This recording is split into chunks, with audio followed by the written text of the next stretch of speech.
आज माझ्याबरोबर अशी व्यक्ती आहे, बेसिकली जेव्हा मी प्रॅक्टिस करतो तेव्हा मी एवढं नर्वस नसतो त्यांच्याबरोबर असताना. आज थोडंसं नर्वस आहे कारण थोड्या वेगळ्या रोलमध्ये मी आहे. त्यांचं कॉन्ट्रिब्युशन माझ्या क्रिकेटिंग करिअरमध्ये फार मोलाचं आहे. मीच नाही, असे त्यांनी बरेचसे क्रिकेटर्स आहेत, त्यांच्या क्रिकेटिंग करिअरमध्ये सरांचं कॉन्ट्रिब्युशन फारच महत्त्वाचं ठरलं आहे. आत्तापर्यंत तुम्हाला कळलं असेल मी कोणाबद्दल बोलतो आहे आणि आज माझ्याबरोबर कोण आहेत. Pravin Amre sir. Sir thank you so much, तुम्ही आज वेळ दिला. आणि आज थोडं मी जसं सांगितलं की नेहमी प्रॅक्टिस करतो तेव्हा मी नर्वस नसतो, बट आज थोडंसं वेगळ्या रोलमध्ये मी आहे. बट तुमची स्टोरी ही लोकांपर्यंत पोहोचली पाहिजे. सगळ्यांना माहिती आहे की ॲज अ कोच तुम्ही बऱ्याचशा अचीव गोष्टी केल्या आहेत, बट तुम्ही नेहमी लो प्रोफाईल ठेवले स्वतःला. So thank you so much for your time आणि मला हे करायला खूपच आवडतं आहे. सर्वप्रथम सर हे तुम्हाला विचारायचं आहे की तुमची कोचिंगची जर्नी शिवाजी पार्क जिमखान्यातनं फर्स्ट टाईम सुरुवात झाली अराउंड 2000च्या आसपास. कसं होतं म्हणजे तेव्हा तुम्ही फर्स्ट टाईम कोचिंगमध्ये आलात, प्लेयर टू कोच, ते काय फिलिंग होतं किंवा ते ट्रान्झिशन कसं होतं? पहिला अजिंक्य थँक्यू, कारण का तुझा शो पण खूप पॉप्युलर आहे आणि तू मला इकडे बोलवलंस. तू नर्वस आहेस तसं पण, कारण का आपण आज वेगळ्या पद्धतीने बोलायचं आहे. जर कमिंग टू द आपलं, जसं तू म्हणालास की शिवाजी पार्क जिमखान्याकडनंच माझी क्रिकेटिंग करिअर पण सुरू झाली. मी जेव्हा 16 वर्षाचा होतो तेव्हा जिमखान्याला गेलो आणि शिवाजी पार्क जिमखान्याचं एक वेगळं स्थान माझ्याकडे नेहमीच होतं. क्लबचं, त्याचं जिमखान्याचं पण खूप कॉन्ट्रिब्युशन होतं मुंबई इंडियन क्रिकेटमध्ये. पण कोचिंग मला वाटतं की आम्ही जस्ट 33 इयर्स ओल्ड होतो त्यावेळी आणि ऑब्व्हियसली क्रिकेट खेळत होतो. पण त्यावेळेला मला एक जाणवलं होतं की मला पण जसं कळलं की माझी करिअर, इंटरनॅशनल करिअर जस्ट फार छोटी होती. 2 ते 3च वर्ष मी इंटरनॅशनल खेळलो. त्यानंतर 10 वर्ष मी तब्बल फर्स्ट क्लास क्रिकेट खेळलो. पण त्यानंतर मला कळलं की मला काय परत पुढे स्कोप नाही आहे. तर आय डिसायडेड की मी काहीतरी वेगळं करू शकतो का. आणि त्याकरता मी 99ला जेव्हा पहिल्यांदा साऊथ आफ्रिकेला फर्स्ट इंडियन प्रोफेशनल म्हणून गेलो, तर तिकडे मला भरपूर वेळ होता. मी 6 महिने होतो. तू बघितलं असेल, तूही प्रोफेशनल खेळलास, की त्यावेळेला मी अंपायरिंगची पण एक्झाम दिली. आणि त्याबरोबर देताना मी साऊथ आफ्रिकाची लेवल 2 एक्झाम दिली. तर त्यावेळेला मला फील झालं की माझा कल अंपायरिंगपेक्षा मला वाटतं कोचिंगमध्ये जास्त आहे. आणि एक असं घडलं की त्यावेळेला मी मुंबईला आलो. त्यावेळेला शिवाजी पार्क जिमखान्याची मॅनेजमेंट माझ्याकडे आली की आपण काहीतरी करूया, आपण जिमखान्याचं काहीतरी परत क्रिकेटमध्ये असेल. तर मी त्यांना बोललो की जर मी घेईन तर माझ्या प्लॅननी करता आलं असं. आणि मला त्या प्लॅननी एक अकॅडमी चालू करायची होती आणि ती आम्ही त्यावेळेला केलं. आणि त्याच्यात सगळ्यात पहिलं मी केलं की आपण मुंबईतले सगळे बेस्ट प्लेयर्सना बोलूया आणि सिलेक्शन करूया. सो त्यावेळेला अराउंड 500 मुलं आली. आणि त्या 500 मुलांमधनं आम्ही फक्त 25 मुलं सिलेक्ट केली. आणि का त्यावेळेला फंड ह्या सगळा खर्च, कारण मला होतं की जर तुमच्याकडे टॅलेंट असेल तर त्याचा खर्च त्या संस्थेने करायला पाहिजे. तर शिवाजी पार्क जिमखाना ॲग्री झाले त्याकरता. आणि मला वाटतं तिकडे मला वाटतं की एक कोच म्हणून माझा खरोखर प्रवास शिवाजी पार्क जिमखान्याकडनं झाला. मग त्यानंतर मी एअर इंडियालाही खेळलो, एअर इंडियाचाही कोच होतो. पण खऱ्या अर्थाने एक कोच म्हणून, आणि अगेन मी माझ्या सगळ्या करिअरमधली निर्णय जे मी घेतले ते म्हणजे मुंबई सोडून रेल्वेला जाणं. आणि मग ही सुद्धा मोठी होती गोष्ट. मी 33व्या वर्षी कोचिंगमध्ये येत होतं आणि नेमके त्यावेळेला आचरेकर सर होते. तो मी त्यांचा सल्ला घेतला. तो ते पहिल्या ह्यांनीच बोले, कारण मला त्यावेळेला डाऊट होता की ॲज अ प्लेअर तू म्हणतो तू नाही आहेस तसा, पण मी त्यावेळेला खूप ॲग्रेसिव्ह होतो. आणि एक कोचिंग म्हटलं की एक वेगळं टेम्परामेंट लागतं की समोरच्याला ऐकून घेणं, त्यांच्याकडनं त्याच्या कलेने वागणं, हे मला जमेल की नाही हा डाऊट माझ्यात होता. पण आचरेकर सरांनी तो क्लिअर केला, नाही नाही तू करू शकतोस. आणि मला वाटतं तिकडून ती सुरू झाली की आम्ही ग्रासरूटला मी सुरुवात केली. तुम्ही म्हणालात की जेव्हा शिवाजी पार्क जिमखान्यामध्ये तुमच्या कोचिंगची सुरुवात झाली, बरेचसे चॅलेंजेस असतील कारण प्लेयर्सला हँडल करणं. तुम्ही सांगितलं की वेगवेगळ्या प्लेयर्सना वेगवेगळ्या प्रकारे हँडल करावं लागतं. तुम्ही बरेचसे प्लेयर्स घडवले. तुम्ही जेव्हा सुरुवात केली तेव्हा तुमच्याबरोबर सिद्धेश लाड, श्रेयस अय्यर, शार्दूल माझ्यामध्ये तेव्हा आला होता. आणि आता ते सगळे चांगलं क्रिकेट खेळतात. तुमचं कॉन्ट्रिब्युशन खूप त्यांच्यासाठी महत्त्वाचं राहिलं. ते जेव्हा आले ॲज यंगस्टर्स, तेव्हा कसं होतं त्यांना हँडल करणं? म्हणजे प्रत्येकाला तुम्ही वेगवेगळ्या प्रकारे हँडल केलं. कारण मला वाटतं जे तुमच्यात ॲज अ कोच जी बेस्ट तुमची क्वालिटी आहे की तुम्ही अपफ्रंट सांगता जे काही आहे ना, ॲप्रिशिएट पण करायचं आहे तर तुम्ही सगळ्यांच्या समोर अप्रिशिएट कराल. किंवा एकाला पॉझिटिव्हली क्रिटिसाइज करायचं आहे तर तुम्ही त्या प्लेयरच्या तोंडावर सांगाल. तुम्ही कधीच प्लेयरच्या पाठीमागे कुठल्याही प्लेयरचे बद्दल तुम्ही वाईट नाही बोललात. उलटं प्लेयर्सच्या पाठीमागे तुम्ही प्रत्येक प्लेयरला अप्रिशिएट केलं, त्यांच्याबद्दल चांगले बोललात. तर जेव्हा सिद्धेश, श्रेयस, शार्दूल आणि असे बरेचसे प्लेयर्स जेव्हा आले सुरुवातीला, कसं तुम्ही त्यांना मॅनेज केलं आणि काय चॅलेंजेस होते तेव्हा? तू जसं म्हणालास की जसं प्रत्येक प्लेयरची पर्सनॅलिटी वेगळी असते. आणि मला आठवते लहानपणीचे सिद्धेश, श्रेयस आणि शार्दूल, हे एक हरमीत, मला वाटतं हे वेगळं वेगळे कॅरेक्टर होते. कारण हरमीत एक असा होता, तो वेगळा होता, शार्दूल एक वेगळा होता. पण काही काही वेळेला आम्ही ते पाहिलं की कोचिंगमध्ये तो त्यांच्यातला तो स्पार्क महत्त्वाचा होता, की तो बिंदासपणा होता शार्दूलकडे. तो येणं, त्यांची कमिटमेंट आम्हाला आवडली, की शार्दूल यायचा पालघरवरून यायचा 2 तासाची ट्रेनवरून. हरमीत आणि सिद्धेश बोरिवलीवरून यायचे. तर हे गोष्टी महत्त्वाच्या होत्या. श्रेयस जेव्हा आला होता तेव्हा आमच्याकडे 25 मुलं, पहिल्या सिलेक्शनला तो आला नव्हता आणि तो सिलेक्शन झाल्यावर आला. तर आम्ही त्याच्याकडे अपफ्रंट होतो, की बाबा नाही, तू लेट आलास, तुझ्याकडे टॅलेंट आहे, पण तुला 1 वर्ष थांबावं लागेल. बरोबर. तो त्याला एक थोडंसं त्यावेळेला तो मोटिवेट वेगळा झाला. त्यांनी एका आमच्याच प्रॅक्टिस मॅचला शिवाजीबाई जिमखानाच्या अगेन्स्ट 100 केला. सो ही वॉन्टेड, कारण आय लर्न दॅट की आचरेकर सरांनी आम्हाला कुठलीच गोष्ट ग्रँटेड नाही दिली. त्यांनी ही मेक शुअर की त्याच्यासाठी तुम्ही स्वतःला त्या डिझर्विंग असला पाहिजे. आणि मी तेच केलं, की जसं शार्दूल होता, की त्याच्यासाठी आम्ही मेक शुअर की त्याच्यासाठी त्याची लाईन अँड लेंथ फार इम्पॉर्टंट होती. कारण त्याच्याकडे त्याला नेहमी बाउन्सर टाकायला आवडायची, पण विकेट काढायला नुसतेच बाउन्सर नको. बरोबर. तर ती लाईन टाकणं एक फास्ट बॉलिंग स्किल आहे. तुला कसं त्याचा स्वतःचा स्टॅमिना डेव्हलप करता आला पाहिजे. It's a hard work fast bowling टाकणं मुंबईमध्ये, बरोबर. मुंबईच्या वेदरमध्ये, मुंबईच्या विकेटवर. तो त्याला अंडरस्टँडिंग लवकर करून दिलं. So I think we are so happy की त्यांनी सुद्धा 100च्या वर इंटरनॅशनल विकेट्स काढल्या. बरोबर. श्रेयस अय्यर, आज तू बघितलास की त्याची जर्नी ही वेगळी होती. कारण का तो आला होता तेव्हा असं ही वॉजंट की स्ट्रेट अवे असं नव्हतं की तो स्टार वाटत होता. तो त्याचा बिल्ड करायला वेळ लागला, त्याला बॅक करायला लागला. जवळजवळ 4 वर्ष होतं. हरमीत 5 वर्ष होतं. खरं अकॅडमीचं 3 वर्षाचं टेन्युअर होतं. पण आम्ही स्पेशल नाही की ह्यांच्याकडे टॅलेंट आहेत. तर माझा रोल होता की कन्व्हिन्स करणं की बाबा नाही आपल्याला अजून ह्यांना वेळ देऊया. हे कॅन बी नेक्स्ट जनरेशनमध्ये जाऊन खेळू शकतात, जिमखानाचं नाव मोठे करू शकतात. कारण जिमखानाचा आमचा पर्पज होता की आम्हाला रणजी ट्रॉफी प्लेअर खेळवायचे होते. आत्ताच ह्याच वर्षी तू म्हणशील की आपण जर नावं घ्यायची झाली तर श्रेयस अय्यर खेळला, शार्दूल ठाकूर खेळला, सिद्धेश लाड खेळला आणि आकाश आनंद, शम्स मुला आणि तुषार देशपांडे. तर मला वाटतं ही जी नावं जिमखानाची आम्ही त्यावेळेला काम केली ती आत्ताही खेळतायत. आणि हरमीत सिंग इंटरनॅशनल खेळलाय.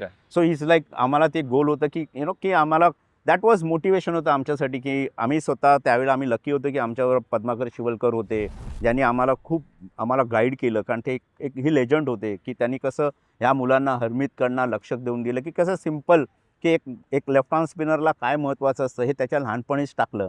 सो आम्ही सरप्राईज नाही झालो की आज हरमीत इंटरनॅशनल खेळला, की एक कुठल्याही कंट्री US जाऊन तो वर्ल्ड कप खेळणं ही मोठी अचिव्हमेंट आहे त्या प्लेयरसाठी. कारण इकडनं शिफ्ट होणं, तिकडे 3 वर्ष राहणं, ते स्टेटस घेणं आणि जाऊन रिप्रेझेंट करणं, ती एक हार्ड जर्नी होती त्याच्यासाठी. पण हे एक नक्कीच हा आम्हाला जिमखान्याकडनं त्यावेळेला मला खूप शिकायला मिळालं की कोचमुळे. मी एवढंच सांगेन की तुला उत्तर देताना, जसं इंग्लिशमध्ये म्हटलं जातं child gives birth to mother.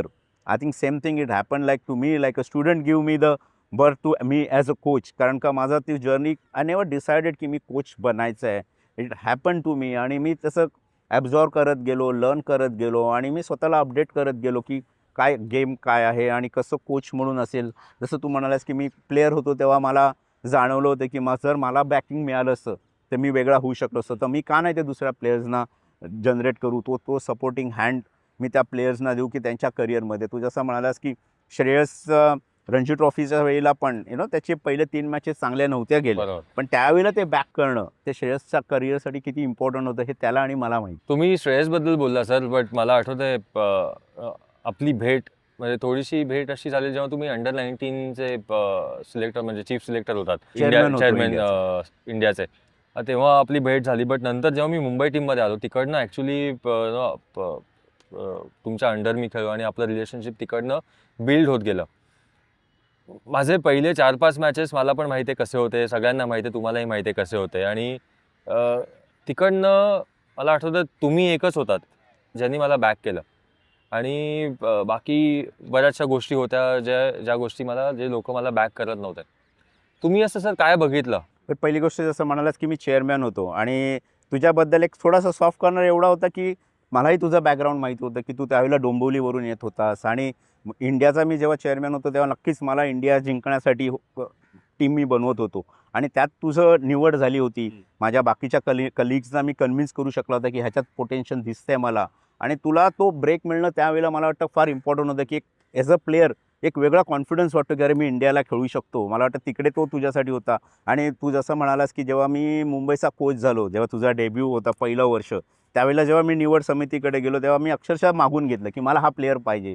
Simply because मला त्याच्यात तुझ्यातलं ते जाणवलं होतं की एक आपण ज्या मुलांची कमिटमेंट आम्ही बघत असतो की कशा हार्डशिपनी जात आहेत तुम्ही. तू त्या त्या आता आज तुझी लाईफ वेगळी आहे, पण त्यावेळेला डोंबिवलीला लोकल ट्रेनमधनं ते किट घेऊन येणं आणि ती आझाद मैदानवर जाऊन मॅच खेळणं, ती जी ग्राइंड होती, तू त्या ग्राइंडमधनं जात होतास आणि तुझी कमिटमेंट मला दिसत होतं. यस, मलाही जाणवत होतं की तुला ती यश त्यावेळेला मिळत नव्हतं. पहिल्या 3 मॅचेस आणि त्या आता मी सांगू शकतो की आमच्या सिलेक्शन मीटिंगमध्ये मला किती भांडावं लागायचं आणि मी माझ्या प्लेयर्ससाठी, कारण मग त्यावेळेला आम्हाला ॲज अ कोच आमचा जॉब आम्ही स्टेकवर ठेवायचो. म्हणजे आमच्याकडे त्यावेळेला असं असायचं की बघ तू जबाबदार आहे, कारण ऑब्व्हियसली त्यांच्यावरही प्रेशर असायचं की मुंबई हरली तर ॲज अ सिलेक्टर दे वर डुईंग देअर जॉब. पण मला मी मुंबईला आल्यावर मी नेहमी ते माझा गोल हाच होता की यस मुंबईला जिंकायचं आहे, पण मला मुंबईसाठी फ्युचर क्रिकेटर बनवायचे होते की जे पुढे जाऊन 5 ते 10 वर्ष मुंबईला खेळतील. जे मला माझ्या डोक्यात हे होतं की हा प्लेअर इंडिया खेळू शकतो का. पण त्यावेळेला आम्ही सुद्धा शुअर नसतो की इट्स अ जर्नी असते की त्यासाठी तुझ्याकडनं पण तेवढीच 100% कमिटमेंट लागते आणि ती कमिटमेंट तुझ्यात दिसली आणि मला जाणवत होतं की हे तू तुझे प्रयत्न करत होतास पण तुला यश मिळत नव्हतं. तर इट इज इम्पॉर्टंट की तो एक चान्स जास्त देणं आणि त्या चान्स देताना मला वाटतं आम्हाला त्यावेळेला वेगळं प्रेशर असते हेड कोच म्हणून की तुम्ही जबाबदार आहेत, तुम्ही अख्खा मुंबईसारख्या संघाला तुम्ही हे करतायत की जर तो प्लेअर परफॉर्म करत नाही आणि तुम्ही अजून कसे काय बॅक करतात.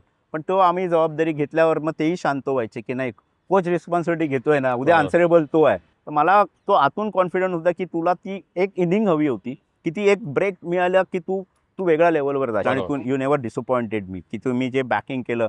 आज तो आम्हाला आनंद नक्कीच होतो की तू ज्या पद्धतीने आज तू 18 वर्ष मला वाटतं मुंबईला तू योगदान केलं आहेस, इंडियाला तू 85 टेस्ट खेळला आहेस. तर मला वाटतं हे महत्त्वाचं होतं की ती बॅकिंग त्यावेळेला करणं मला वाटतं महत्त्वाचं याच्यासाठीच होतं की आम्हाला माहिती होतं की तू देशासाठी चांगलं करशील.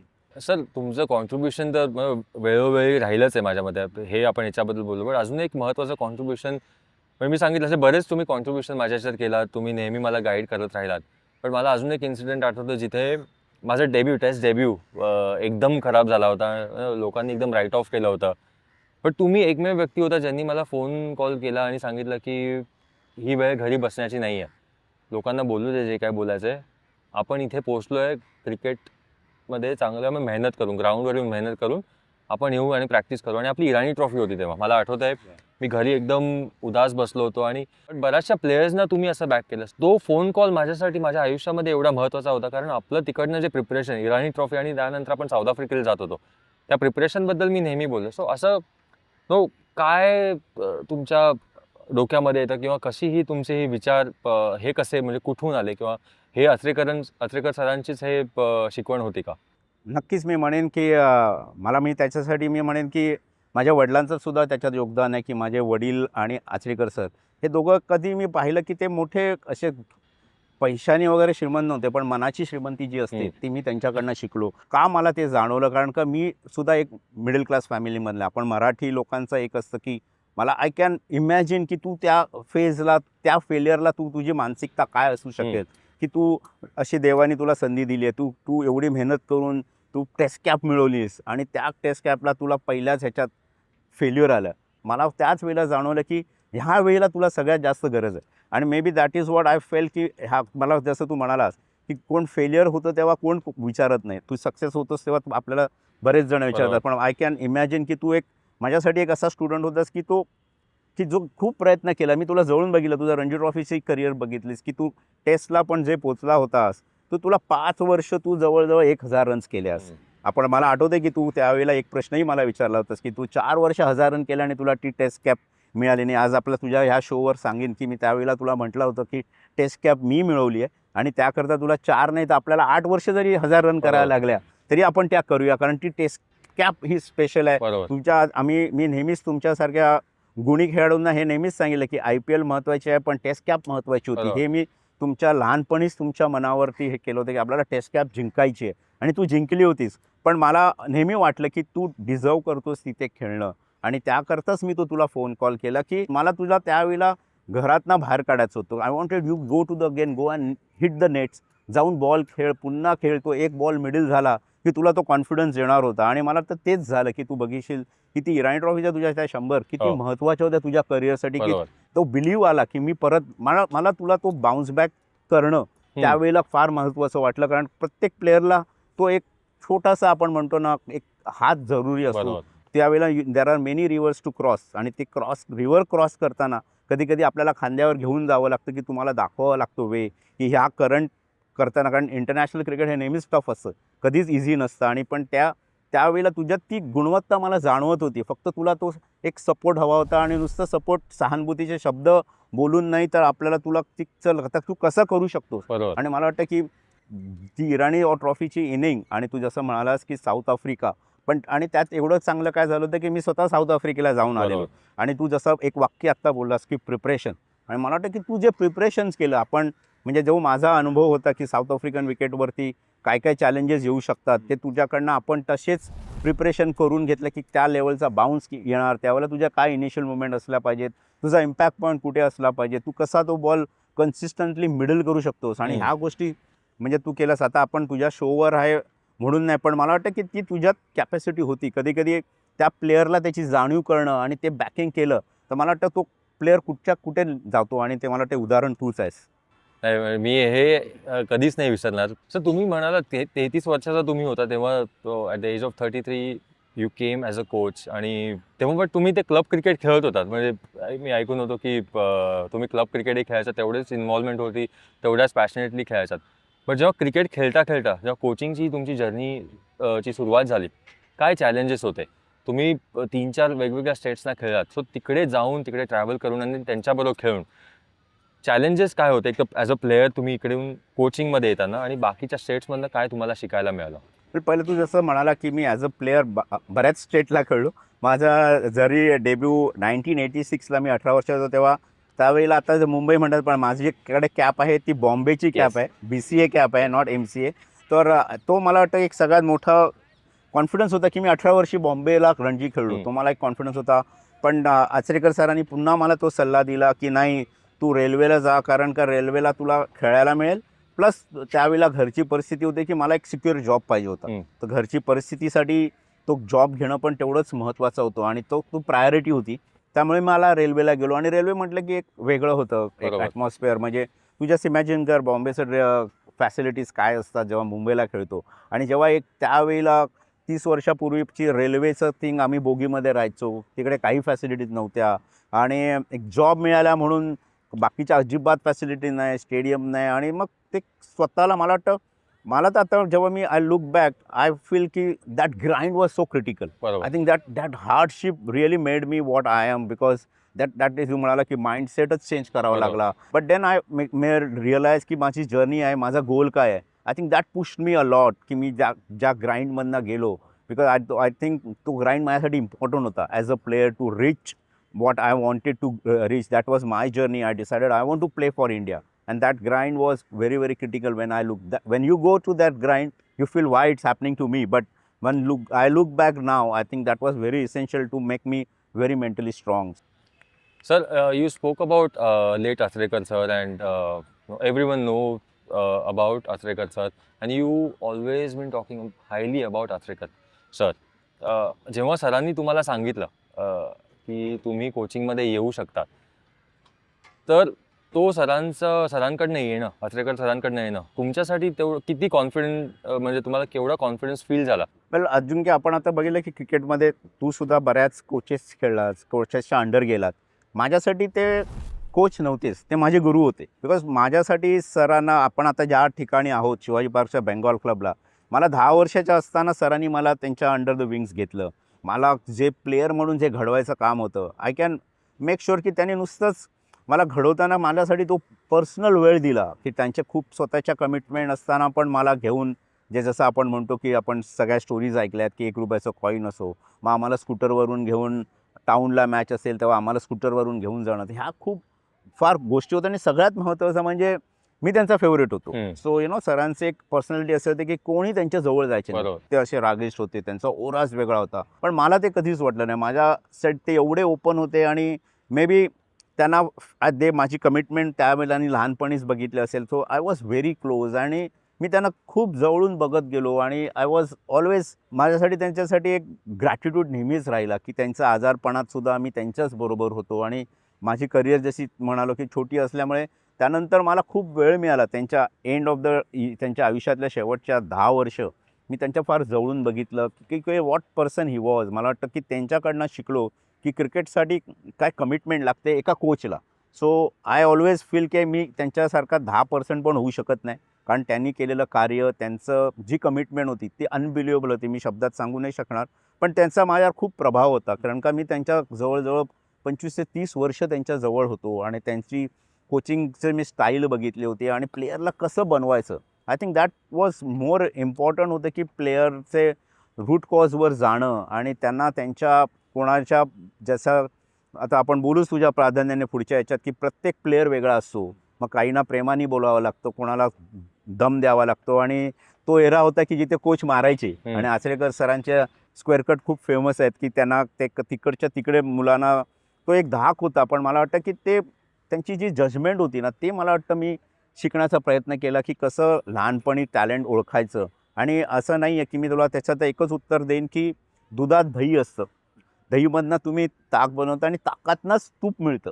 तो एक प्रोसेस असतो. तो मी सरांकडनं शिकलो की कुठल्या दुधात तूप आहे, कारण त्या तूपची जी क्वालिटी असते ती दुधात नसते. पण ते ओळखण्याचे मला वाटतं डोळे वेगळे असतात. ते आणखी आचरेकर सरांकडे होते. तिकडनं मला खूप शिकायला मिळालं की कोचचं बॅकिंग काय असतं आणि ते त्याचं बिलीव कसं प्लेअरला ते पुश केलं जातं. आणि ते मला वाटतं तो एक गुण मी त्यांच्याकडनं शिकण्याचा नेहमी प्रयत्न केला. मला सर्वांना हेच सांगायचं आहे की आमच्या जनरेशनला आचरेकर सरांच्या अंडर खेळता नाही आलं, बट आम्ही लकी आहोत की आम्हाला प्रवीण सरांच्या अंडर खेळण्याची संधी मिळाली. आता सर पर्सनल कोचिंग हे आता खूप कॉमन झालं, बट मला आठवतं आहे की 2015-16च्या आसपास पर्सनल कोचिंग सुरुवात केली. रॉबिन तुमच्याकडे येत होता, दिनेश कार्तिक तुमच्याकडे येत होता, आय थिंक सुरेशही रैना मध्ये मध्ये तुमच्याकडे येत होता. सो त्याचा एक्सपिरियन्स कसा होता? कारण त्यावेळेस कोणालाच कल्पना नव्हती की पर्सनल कोचिंग कसं असेल. तेव्हा तो एक्सपिरियन्स जर तुम्ही शेअर कराल त्याबद्दल. जसं आपण म्हणालो की आपली दोघांची ओळख झाली ती मुंबईमुळे. आणि मुंबईचा कोच मी तब्बल 6 वर्ष होतो. 3 वर्ष रणजी ट्रॉफी जिंकलो.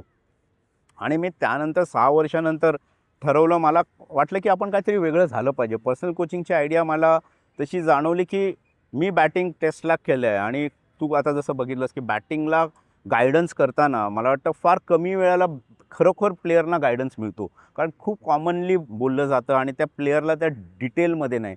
तर मी तुला म्हणजे आत्ता आपण ह्या शोवर सांगू शकतो सिक्रेट की मी 2014 नंतर लिटरली 3 वर्ष घरी बसलो.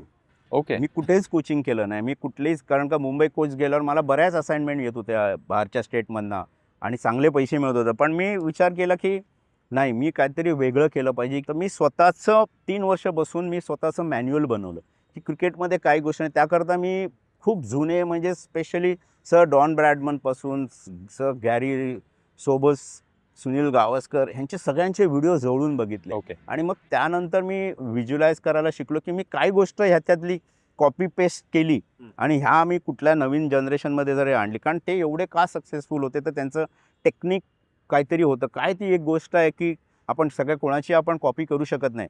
प्रत्येक जण वेगळा असतो. जशी प्रत्येकाची देवाने असेच बनवले की तुझ्या प्रत्येकाचं फिंगरप्रिंट वेगळं आहे. बरोबर. सो मला वाटतं प्रत्येक बॅट्समनची स्टाईल वेगळी आहे. पण जेव्हा तुम्ही बॉल मीट करत असतात तेव्हा एक गोष्ट अशी होत असते की कशी ती बॅट 100% येईल. राईट. मग तो मी स्टडी करत गेलो. येस. आणि त्याकरता मी नक्कीच सांगेन की NCAमध्ये मी लेवल 2, लेवल 3 तो मला वाटतं बायोमेकॅनिक्स जे शिकलो त्याचा मला फायदा खूप झाला. व्हिडिओ ॲनालिसिस करायला शिकलो की मला ते कळलं की व्हिडिओवरती कसं बघायचं.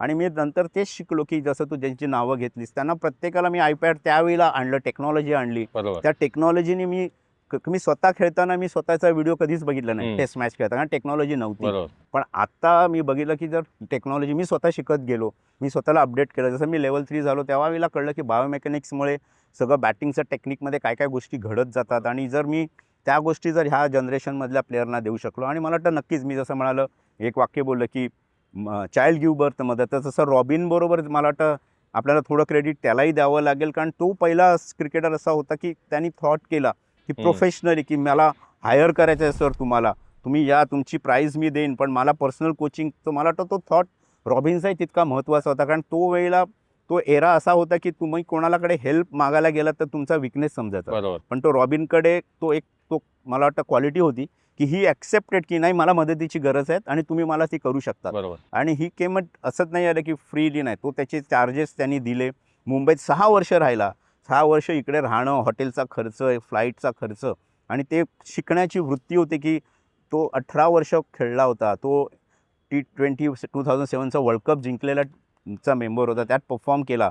पण जेव्हा मी त्याला जसं व्हिडिओवर सांगितलं त्याच्या ग्रीपपासून चेंज केलं, मला वाटतं तिकडे मला पण कॉन्फिडन्स आला. कारण मी जसं म्हणालो की मी स्वतःला अपडेट करत गेलो आणि बॅटिंग कॉम्प्लिकेटेड एवढी गोष्ट आहे की त्याच्यासाठी आपल्याला मला जसं सांगणं, कारण तुमच्या करिअर स्टेकवर असतात की जर बरोबर. मी तुम्हाला चुकीचा सल्ला दिला तर तुमची करिअर इफेक्ट करू Right. शकतात.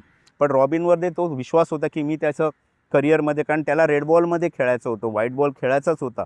पण नक्कीच आम्हाला 3 वर्ष मेहनत केल्यावर त्यांनी कर्नाटकाला रणजी ट्रॉफी जिंकली, त्याला 1000 रन्स केल्या.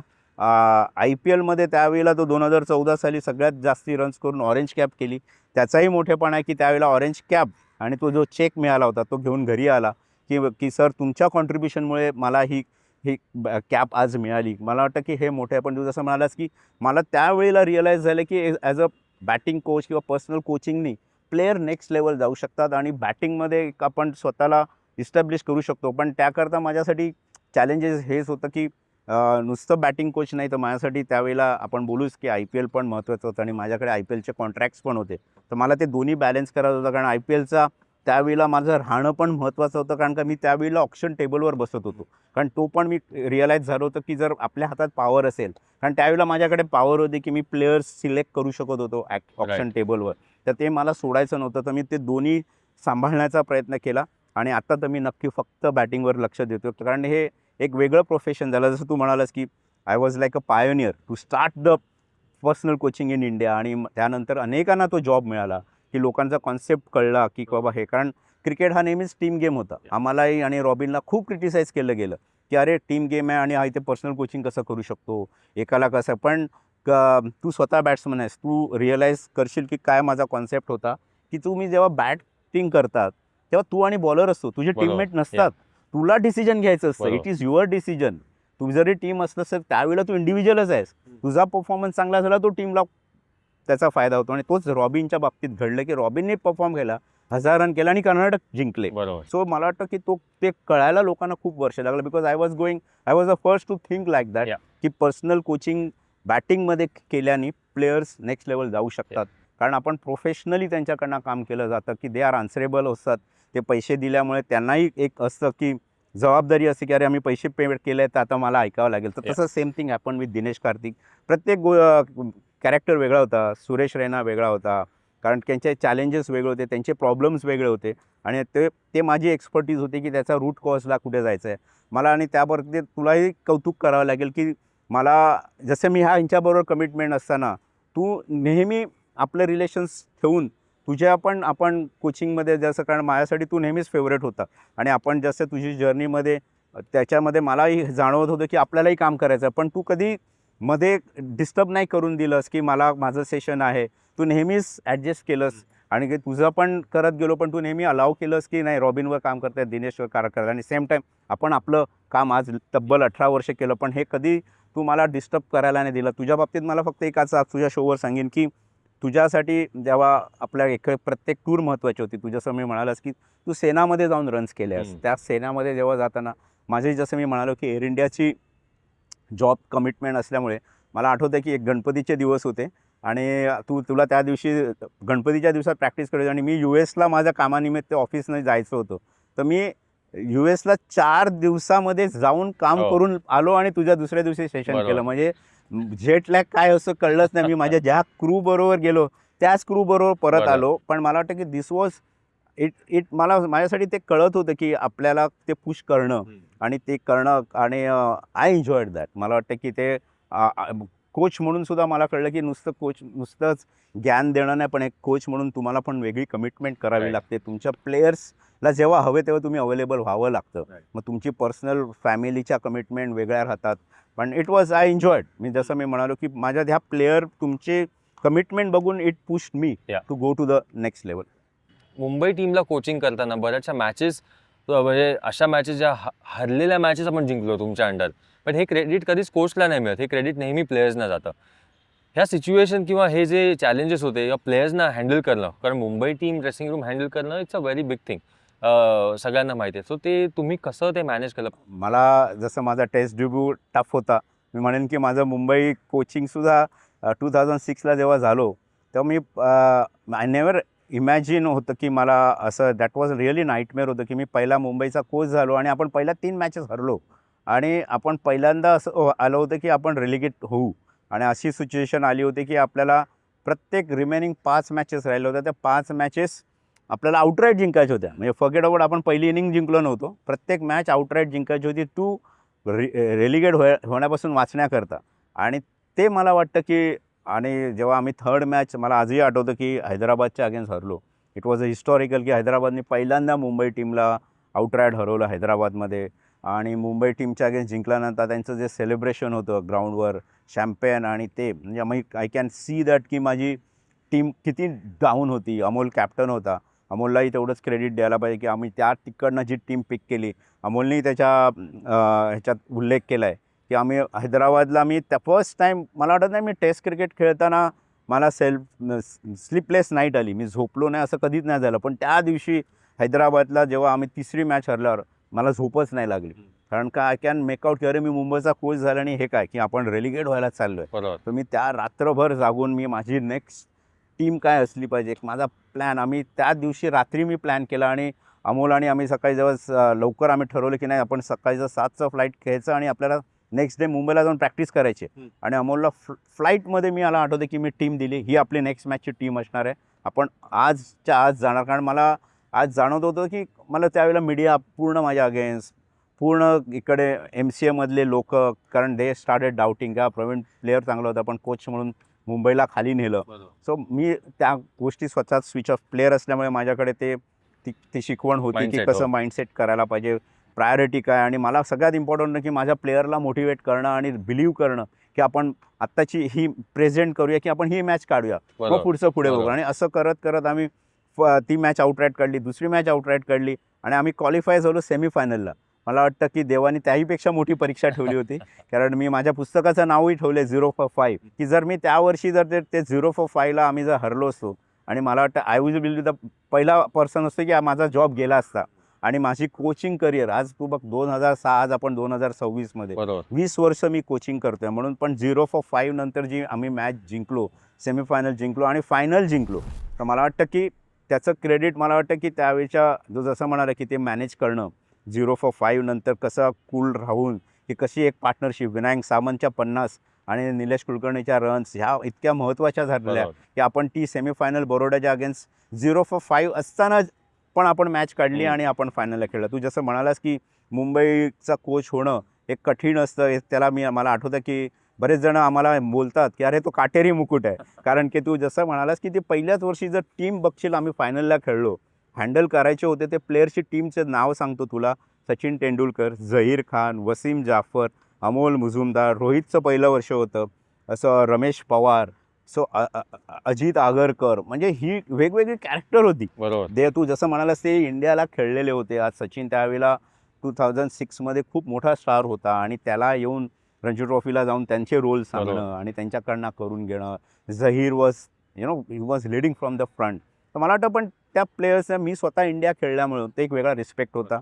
आणि मला स्वतःला ते कोचिंगची आवड होती. मी जसं म्हणालो की माझंसुद्धा कोचिंगची करिअर ही ग्रासरूटहून झाली. मी बरोबर. अंडर 12च्या मुलांना पहिलं शिकवलं, मग अंडर 15, मग मी तिकडनं हळूहळू मला ती ऑफर आली की मी एअर इंडियाला मग कोच झालो, आम्ही टाईमशील्ड जिंकलो. तर मला वाटतं माझं जसं करिअर जसं आपण म्हणतो तुझाही झाला की अंडर 15, 19, तसं माझं कोच म्हणून पण माझी सुरुवात तिकडनंच झाली बरोबर. की मी ग्रासरूटवरून गेलो.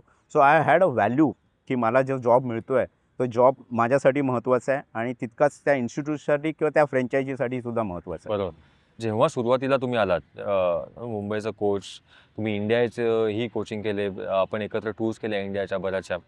पण IPLमध्ये येणं ॲज अ कोच, कारण बरेचसे वेगवेगळे कल्चर्स, वेगवेगळ्या देशातनं प्लेयर्स येतात, त्यांचं कल्चर वेगळं, त्यांना समजून घेणं. सो तो एक्सपिरियन्स कसा होता? मग सुरुवातीचा एक्सपिरियन्स कसा होता जेव्हा तुम्ही नवीन IPL टीममध्ये आलात ॲज अ कोच म्हणून, बॅटिंग कोच म्हणून जेव्हा तुम्ही आलात? तो एक्सपिरियन्स तुमचा कसा होता? पण नक्कीच कुठल्याही त्यावेळेला तू जसं मी म्हणालो 2006ला आपण रणजी ट्रॉफी जिंकलो पहिलं, त्यावेळेला तू त्याच्यानंतर आलास. हो. पण 2006ला रणजी ट्रॉफी जिंकला तरी मला कुठल्याही IPL फ्रँचायझीने घेतलं नव्हतं. पहिल्या वर्षी IPLला मला कोणीही घेतलं नव्हतं. दुसऱ्या वर्षी मुंबई इंडियन्सनी मला जेव्हा साऊथ आफ्रिकेला गेलं त्यावेळेला माझं सिलेक्शन झालं, कारण आपण दुसऱ्या वर्षी पण रणजी ट्रॉफी जिंकलो होतो. तू जसा मगाशी उल्लेख केला की 2010ला 2008, 9, 10 3 वर्ष आपण इंडिया यायला गेलो. हो. तिकडे जे मला BCCIने माझ्यावर रिस्पॉन्सिबिलिटी दिली होती की त्यावेळेला की इमर्जिंग टीम होत्या, डाऊन अंडर ब्रिस्बेनला जाऊन त्या टुर्नामेंट असायच्या आणि खूप क्वालिटी असायच्या की ऑस्ट्रेलियाची बेस्ट टीम असायची, साऊथ आफ्रिकेच्या, न्यूझीलंडच्या. आणि त्यावेळेला माझ्याकडे खूप सुंदर बॅच होती. म्हणजे 2010ला जसं तू हो. होतास, पुजारा होता, विराट, शिखर, सुरेश रैना, तू जसं सगळी जे अपकमिंग क्रीम होतं. बरोबर. आणि मला वाटतं की त्यांच्याकडनं करून घ्यायची जी मला आवड होती की हो. इंडिया ह्याच्यासाठी. आज आपण तुझ्या शोला आपण नक्कीच त्याचाही उल्लेख करूया. तर थोडंसं हे होईल, कारण का मला वाटतं की जसं आपण म्हणालो की तू त्या टूरला मला वाटतं होतास. आपण विराटला त्यावेळेला बॅक केलं हो. होतं की त्या मॅचला की विराटच्याही रन्स होत नव्हत्या. मुरली विजयला मी ड्रॉप करून विराटला खेळलं आणि विराटने फायनलला 100 केलं. बरोबर. वेंगसरकर सर तिकडे आलेले चेअरमॅन बघितलं. पण मला वाटतं की तो जसं तू म्हणालास की तो माझा जो रोल होता की मी नेहमी पडद्याच्या मागे राहिलो, मी लो प्रोफाईल राहिलो.